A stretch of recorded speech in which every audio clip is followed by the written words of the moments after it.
Mark Zimmer with Akshon Esports here. Can you guys talk to me a little bit about the final call to cut the minion wave and then go to Elder? It was a very risky call, but it worked out. What was like the communication like during that point? I mean, I think we were kind of limited in options because they were pressuring top, so it was pretty much between we had to control the dragon area while they had the opportunity to also try to control the dragon area or trade the inhib. But I honestly don't think there was much risk at all. They don't really have any way of catching us without Echo, and they weren't in a position to flank either. So I think it was pretty safe. We could get the wave, force them to react to us around Elder. And if they trade inhib for Elder, that's a winning trade for us. Hi, Cass Marshall, Redbull Esports. This question's for Bjergsen. You've been very vocal about your desire to improve and to play on an international stage and prove yourself on that stage. How do you keep up motivation during the regular split, and how do you prevent yourself from burning out while you're chasing these goals that you can't necessarily participate in for most of the regular year? I think it's just, for me, it's focusing on a lot of smaller goals and writing up a lot of smaller things that I can improve on, because even though I might not improve at really major things, there are a lot of these like really small things that I can track week to week and see I'm getting better and better at this. And that's kind of like my daily motivation is these small things that I can get better and better at. That's always working towards the big goal.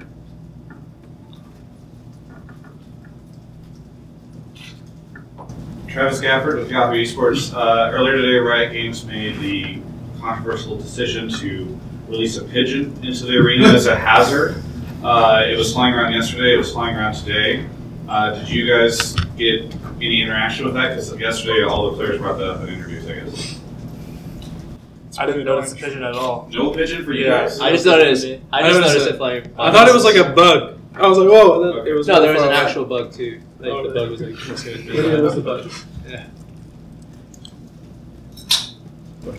For Parth, what do you think was the decision making behind C9 swapping between Ray and Impact pretty much every game? I think they like, depending on where they were going to blind for which solo laner, I think they like having Impact in red and red and blue. They did the same thing against P1, so I think that's the decision making behind it. I'm not really sure. It just depends on what they think. Yeah, it's me, Tyler, ESPN.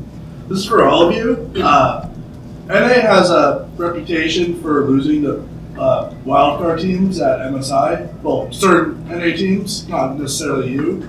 What are you guys going to do to make sure that you don't fall out in the planning stage versus, you know, Brazil or Japan or all the other countries? What are you going to do to prepare for those teams? Who's this for? What? Just select someone, otherwise they're going to make me talk. We're probably going to do the same thing we do against any other team and try not to underestimate them and practice really hard going into the match. Yeah, I think underestimation is probably like the biggest thing you can do when you lose to like a lower team. It's like just like taking them lightly, not like doing things you're used to doing, like playing around calls, playing around vision, etc. And I think it's like when you're playing lower teams, like people or better teams that think they're better, they tend to like skip steps, and that usually makes you lose games. Thanks.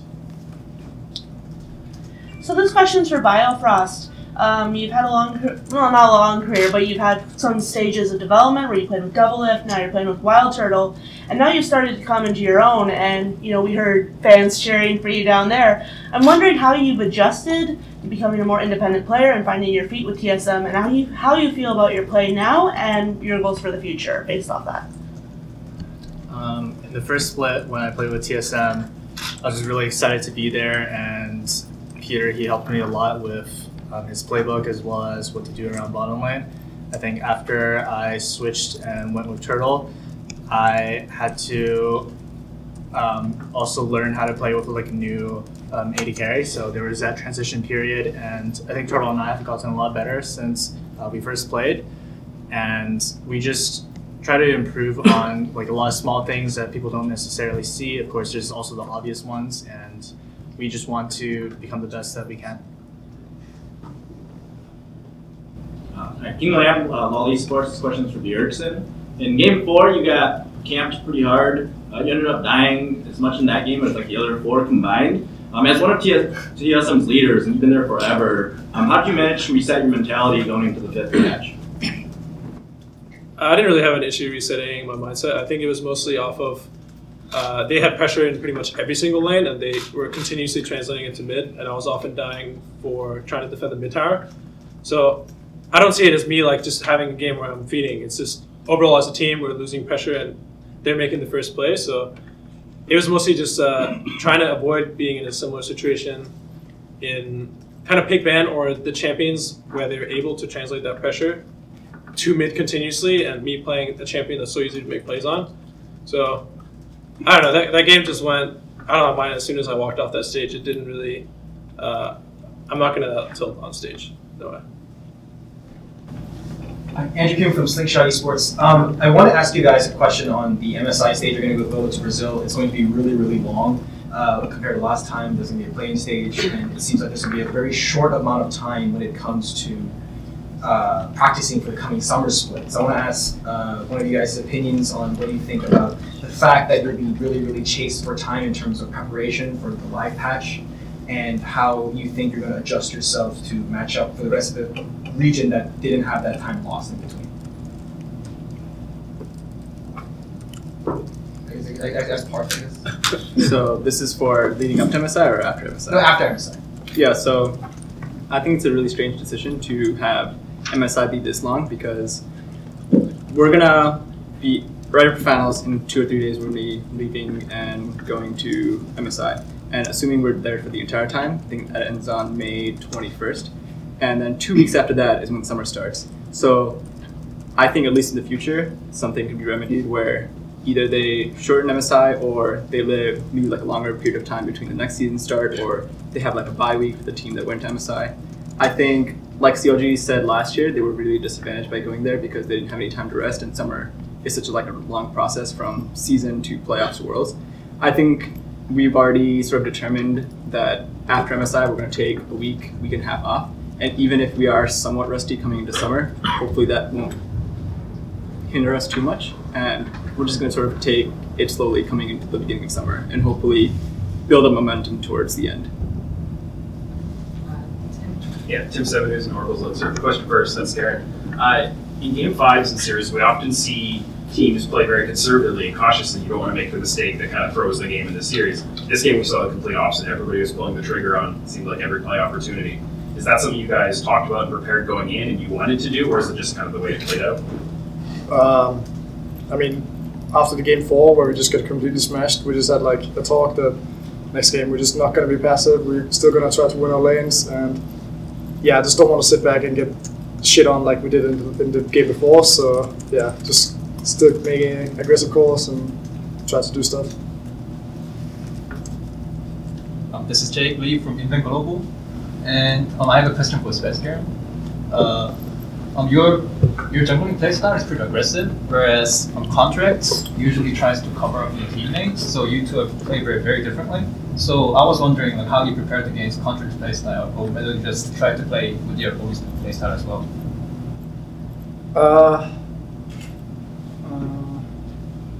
So how did you prepare for the match against Contracts? I mean, just like normally, we just had scrims, and since we scrimmed them 2 weeks before we played semis, then we were scrimming C9 like constantly, so I think we all had like kind of a rough idea how they play, like our lane opponents, so I kind of knew what he was going to do because we scrimmed them so much, so yeah, I didn't really prepare anything special, just that like going off knowledge from previous scrims. And I don't know if we have that different playstyles. I think he just plays more of the team maybe, like him and Smoothie plays pretty good together, so that's like the difference, I guess. Okay, Dave Wong, the other press. Question for Bifrost and Wild Turtle. Playing at home is usually a bundle of emotions. What was it like coming back to Canada and playing at the World Finals?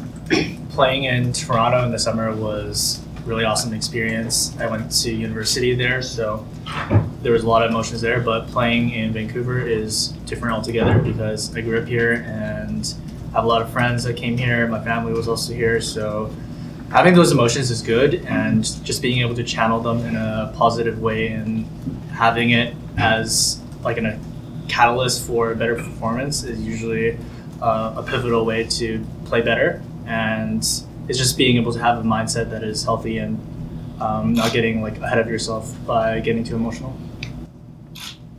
Yeah, I pretty much agree with Vincent for the most part. Like when I was in Toronto, it was kind of different for me too because I actually grew up in Toronto and I haven't really been to Vancouver for a really long time. So going to Vancouver was kind of like playing at like spring finals in Vegas for me. Like I didn't really feel that much different other than we're playing for a Canadian crowd. And I think you don't want to let your emotions get in the way of your gameplay, so you just have to focus on the game. This is for Hanser. So you talked about wanting to prove you're a better carry player than Ray and better tank player than Impact, and you kind of had to do that this series because they swap between them so much. Is it harder to prep for two people and like two different play styles that you're going to have to do because you obviously had a lot more of Sven's attention in the carry versus carry matchups? So what's it like prepping for not only two people but two different play styles? I didn't really prep for two different people because you know like what each one's going to play. Like Ray will play carries and Impact will play tanks. So if I just think of them as like one player that when they're on a tank they'll be pretty good, and then when they're on a carry they'll also be pretty good, it's like a lot more easier to prep that way. And obviously in carry matchups you definitely need more jungle pressure because you can snowball one way or another a lot more. And yeah. You guys, I mean, obviously the last 3 games, Cloud9 looks really strong and very good games, but the first 2, a lot of people were commenting on the fact that it didn't even seem like they were playing like themselves at all. If any of you can, I'd love to sort of get your impression immediately following game 2 of like what you were thinking of Cloud9, how they were playing, and what was kind of going on there. Sorry. I think it's pretty obvious. They were just playing uncharacteristically bad. Like they were just dying in lanes, getting solo killed. It's not really what I would expect because C9 has really strong individual players pretty much across the board. So them just all dying in their lanes, dying to ganks, dying to pretty much every play we set up was really unlike C9. And I was trying to reinforce to everyone on the team that if C9 plays better, we have to play better than we did in game 1 and game 2 to win, because I didn't even feel like we played Super Bowl in game 1 and game 2. They just fell over and let us destroy them. Sorry, Casper. So Hanser, during the regular split, we saw an influx of Korean import top laners, and we definitely saw a lot of pressure on you to sort of step up in this new environment, which you absolutely delivered on in spades. I'm wondering, first of all, if you were aware of this criticism or aware of this perception, and 2, if you were, how you overcame it and how you stepped up in this new environment with a large amount of imports. Yeah, so coming into the split, every team was like announcing that they got a new Korean top laner and like Someday, Flame, Looper, and everyone in the community was saying that it's going to be a really rough split for like the native NA tops and that they're going to have to prove themselves. But I think that's mainly just because of how the community overrates Korean players, and like getting to play them during the split, I just realized that they're not as good as the fans say they are, and it was kind of just playing like against mediocre opponents. So it didn't feel like there was too much pressure on me after I played against them, because they're just not as good as people think they are. Ryan Gilliam, Rift Herald. This question is also for Hanser. How does playing against such a feast or famine character like Kled impact the way that you decide to go about your laning and then moving into team fights? So Kled's a really annoying champion because he has the 2 forms, and like in early game he can all-in you and go into his mini form, then auto you and turn back into the mount form, and that can give him like a pretty big advantage in lane, to where if you don't respect his all-in then you're going to lose. And also, if he does have the pressure in lane, then he's going to be able to roam a lot and pressure the whole map with his ulti. And so you just have to respect him, make sure he doesn't snowball in lane, and play team fights better. Any other questions? Akshon Esports for Hanser. How would you describe how the team's communication structure has evolved over the course of the split, with you stepping in as a shot caller and his speaker? So at the beginning of the split, we pretty much had no one to like make decisive calls and like set up plays, and we kind of grew a lot throughout the split where we learned to set up plays through lanes first, Like, I called for a lot more ganks. Soren calls for a lot of ganks as usual. And because the two of us are so vocal, we learned a lot by transitioning our lead into the map plays and map objectives. And through that, we both like learned a lot on how to shot call and make good calls throughout the map. And in terms of communication, it's definitely Soren sets up like a lot of the map plays, and then I make more of the like decisive plays, and everyone else contributes their own. Parth, you've talked previously about what it's like being coach versus coach in an interview previously, and I'm just kind of curious what it was like for you on stage for those 5 games against Reaper. Not sure.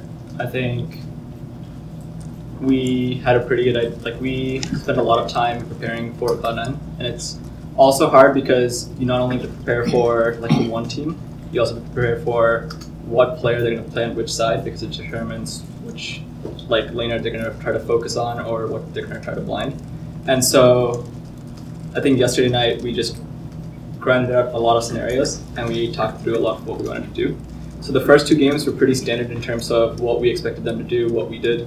And then the 3rd, 4th games were more adaptations, especially the 4th game where we tried something new that we weren't going to try. And then the 5th game was more all about we should just go into some sort of comfort with what we wanted to play. So I think preparation is super important going into a series, but so is adaptation. Sometimes adaptations aren't good, sometimes they end up working out. Like I think they did a really good job of what they wanted to do 3rd and 4th game. And I think the 5th game we just each had comps that we were more comfortable in playing, and it just came down to execution. So I don't think it was like one way or the other. It was pretty even. Okay, I guess for Jason and Soren, so you've been on previous generations of TSM. How would you compare this iteration with the current previous generations? And what are some of the strengths of this lineup? You can start. I think this team is super different from the Season 5 TSM. Everyone's a lot more communicative. I think on Season 5 TSM, there's very little communication between the jungle and the support, Lusma and Santorin, and Darius didn't really know how to call for resources or how to counter the enemy plays that they were setting up dives, etc. But Hunter's pretty much the opposite. He knows how to snowball a lead. He knows when he needs assistance and backup versus the plays that they're making. So I think overall there's a lot more cross-map communication. Everyone will be looking. If we're making a play top, bottom lane knows exactly what's going on. They're even helping with communication or communicating what they could potentially do to counter it. So we understand the reward versus what we might lose. So I think everyone individually communicates a lot more and are also willing to kind of stand back and look at and try to help your teammates as much as possible when they're making plays across the map. Jake Lee from Global again. You just talked about how you're going to prepare as usual for MSI. So where do you see yourself end up in the MSI? Oh. Yes. It's a trap. I mean, I don't know. I can't say where we're going to be. We need to have a decent placing, otherwise I'm not going to be happy at all. Of course, we're going to get through the plan. There's, I just see us, unless we completely underestimate our opponents, we should be able to get through the plan fairly easily, and it's really just going to come down to how effectively we can practice. I think practicing for MSI is, even though people might have said we practice or we train or prepare similarly, it is going to be really different because the teams that we're scrimming are the teams that we're playing in the tournament. So there's going to be a constant back and forth of hiding information, what champions you want to show, what champions you don't want to show, do you want to show your priorities. These couple weeks of scrimming are just going to be a constant mind game between every single team. So I think preparation will go really far in the tournament. And you know, there's this meme about TSM always trying their hardest in scrims and always showing our playstyle and picking what we're the best at. And I don't believe that, and it's going to be really important that we don't do anything like that at MSI. Last question. Here's a question for you. You guys don't really have the luxury of looking too far ahead past MSI, obviously, but with the summer split, you know, we've seen a lot of ramping up of of NA with infrastructure, with more players coming in, a lot of skill growth. And there's also kind of information about 2018. Maybe there's franchising coming in, some of these kind of pressures on the orgs to really perform well and make sure they're telling a good story that we deserve to be in this league. What do you see happening in the summer split? Do you see a lot more growth, a lot more intensity in the competition? Like growth for our team personally, or just overall? The league as a whole. Like it was, especially in the context of it being so competitive, this split, like top to bottom versus 10th, were so close. I think every team is going to be trying a lot harder in summer. This year, I mean, we did work really, really hard, but compared to summer, we pretty much worked to the point of where at one point my brain was just completely burnt out. It started affecting me physically as well. So I think everyone's really going to be trying their hardest to the point where they can handle it mentally and physically. I think we don't personally think this way, that spring isn't important and all this stuff, but I know for a fact that other teams think that sure, spring is important and points are important, but summer is what they really care about. So I think everyone will be upping infrastructure and trying harder for summer, definitely.